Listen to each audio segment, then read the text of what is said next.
ભગવાન શ્રીરામનું નામકરણ કોણે કર્યું હતું? જાણો શ્રીરામની જન્મકથા વિશે. નમસ્કાર, પ્રણામ મિત્રો, સ્વાગત છે તમારું એક નવા વિડીયોમાં. વિડીયોને શાંતિથી સાંભળો. ઋષિ વશિષ્ઠે રાજા દશરથના 4 પુત્રોના નામ આપ્યા હતા. શ્રીરામનો જન્મ પુનર્વસુ નક્ષત્ર યોગમાં થયો હતો. ભગવાન વિષ્ણુના 7મા અવતાર મર્યાદા પુરુષોત્તમ રામનો જન્મ ત્રેતા યુગમાં થયો હતો. આજે ચૈત્ર સુદ નોમના દિવસે દેશભરમાં રામ નવમીના પાવન પર્વની ઉજવણી કરવામાં આવી રહી છે. તે દિવસે ભગવાન શ્રીરામના જન્મની ઉજવણી દેશભરમાં ઉત્સાહભેર થાય છે.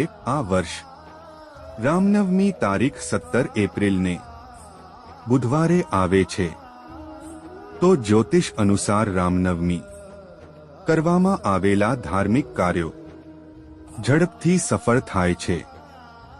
મહાભારતમાં વર્ણન છે કે એક વખત ભગવાન શિવે કહ્યું હતું કે રામના નામનો 3 વખત જાપ કરવાથી હજારો દેવી દેવતાઓને યાદ કરવા સમાન ફળ મળે છે. રામ નવમી નિમિત્તે જાણો શ્રી રામની જન્મકથા અને ભગવાન રામનું નામકરણ કોણે કર્યું હતું? ભગવાન રામની જન્મકથા ધાર્મિક ગ્રંથો અનુસાર ભગવાન શ્રીરામ અવતાર ત્રેતાયુગમાં થયો હતો. કહેવાય છે કે અયોધ્યાના રાજા દશરથે પુત્ર પ્રાપ્તિ માટે યજ્ઞ કર્યો હતો. તમામ પરોપકારીઓ, તપસ્વીઓ, વિદ્વાન ઋષિઓ અને વેદ વિદ્વાન મહાન પંડિતોએ આ યજ્ઞ કર્યો હતો. યજ્ઞમાં ખીરનો પ્રસાદ ધરાવવામાં આવ્યો હતો. રાજા દશરથે તેની 3 રાણીઓમાં ખીરનો પ્રસાદ વહેંચ્યો.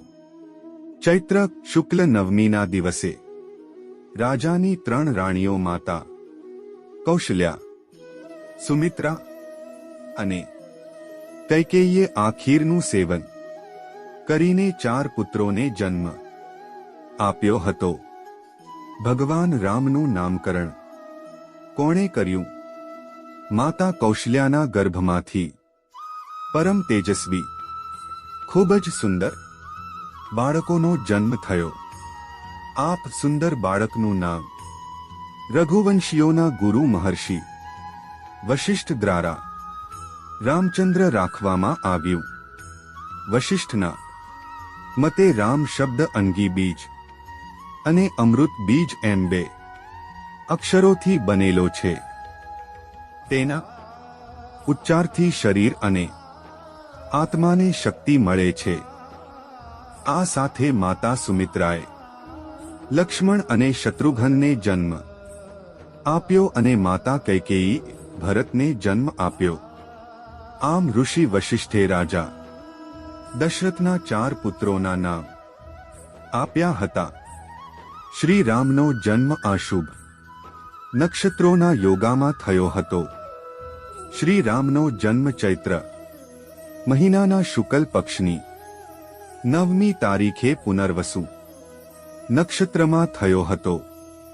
આ દિવસે 5 ગ્રહો સૂર્ય, મંગળ, ગુરુ, શુક્ર અને શનિ પોતાની ઉચ્ચ રાશિમાં બિરાજમાન હતા.